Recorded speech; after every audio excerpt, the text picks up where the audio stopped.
M. Hamill began in a very grave and gentle tone. My children, this is the last lesson I shall give you.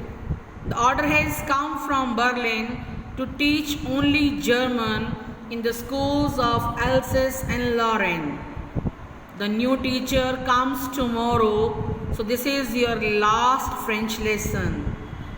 I want you to be very attentive.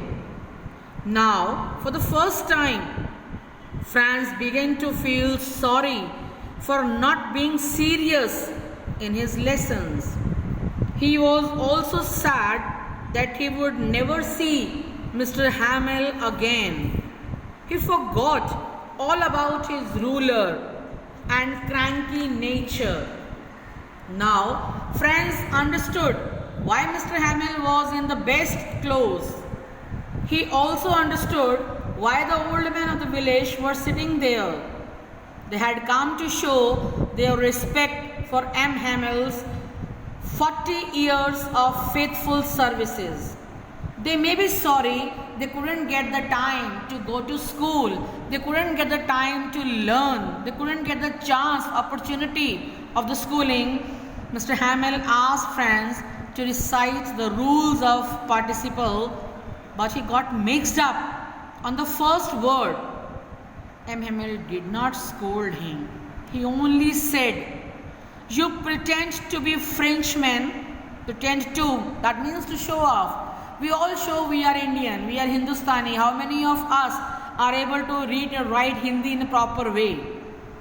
And yet, you can neither speak nor write your own language. But you are not the worst, little friends. We have all a great deal to reapproach, rethink ourselves with. Then he spoke in detail about the French language and said that it was the best language in the world. Mr. Hamill opened a grammar and gave his last lesson to her class. Little Franz was amazed to see that he understood every word of it. There are two reasons of that. Maybe Mr. M. Hamill never taught in such a way earlier, otherwise they used to teach in the same manner.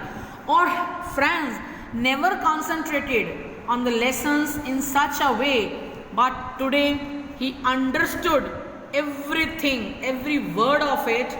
Mr. Hamill explained everything with great patience. After the grammar, he gave up practice in writing. While the students were busy with their writing, Mr. Hamill gazed at everything in the little classroom. It was as if he wanted to fix everything in his mind. It must have broken his heart to think that he was to leave it all. He has given the entire life to the school. Now he is going to leave everything. All at once, the church clock struck 12. The sounds of the midday prayer were heard. At the same moment, the trumpet of the Prussian returning from drills were heard. Mr. Hamill stood up to say something, but he could not speak. He was choked, like something blocked his throat. He was choked with emotions. He was overwhelmed. He was emotional. He took a piece of chalk and wrote on the blackboard as large as he could. What he wrote? "Long live France." He wrote in French language, "Viva la France." That means, "Long live France." Because next day he is going to leave the school.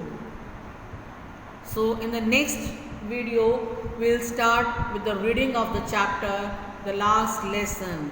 I hope the story is very much clear to you. Till then, stay home, stay safe. Goodbye.